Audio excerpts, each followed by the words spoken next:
Alors les cancers de la peau représentent un vrai problème de santé publique. Il y a de plus en plus de cancers de peau qui sont diagnostiqués. Il y a à peu près 80 000 cancers de peau diagnostiqués chaque année en France, selon les dernières estimations de l'INCa. Et à titre d'exemple, il y a 50 000 cancers de sein et 30 000 cancers de poumon. Donc c'est vraiment un vrai problème.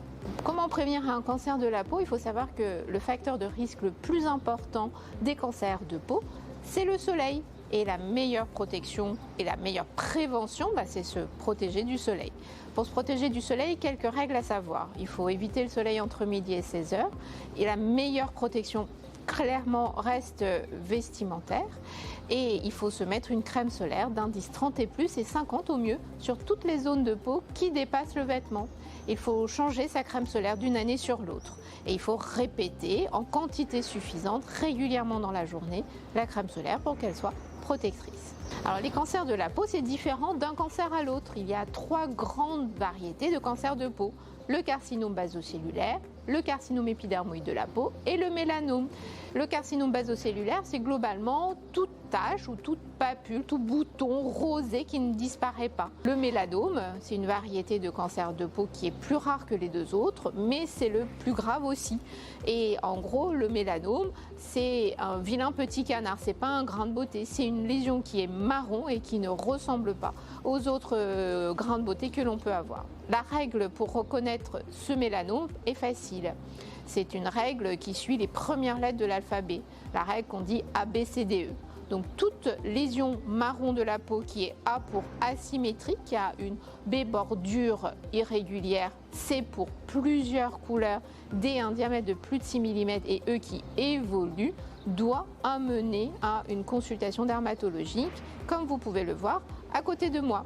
Concernant le carcinome épidermoïde, globalement le carcinome épidermoïde ressemble à une lésion verruqueuse, c'est croûteux, c'est ce qu'on dit ulcéro-bourgeonnant. C'est une tumeur qui est posée sur la peau, qui a tendance facilement à saigner et qui est râpeux quand on le touche, il est rugueux et ça peut faire mal le carcinome épidermoïde. Ça aussi c'est un signe qui doit alerter une personne quand il y a une lésion nouvelle qui apparaît et qui fait mal, eh bien il faut un rendez-vous de consultation dermatologique. Le meilleur traitement des cancers de la peau reste chirurgical. Il faut savoir que les cancers de la peau ont un excellent pronostic si on s'y prend tôt.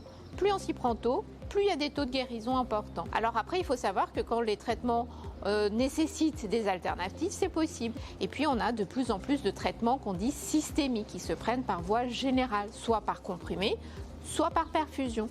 Et notamment dans le mélanome, on a une révolution thérapeutique qui s'est déroulée depuis les 10 dernières années avec l'arrivée de 2 grandes familles de traitements qui ont révolutionné le pronostic de ce cancer. Donc les traitements des cancers de la peau, ce qu'il faut retenir, c'est qu'il faut s'y prendre tôt et la chirurgie reste le meilleur. En conclusion, on pourrait dire qu'à chaque fois que vous voyez une lésion sur la peau qui vous inquiète, qui saigne, qui grossit, qui n'est pas comme les autres, n'hésitez pas. Prenez un rendez-vous de consultation avec votre médecin généraliste et si lui il est inquiet, il peut nous adresser un avis et une demande d'avis pour expertiser cette lésion.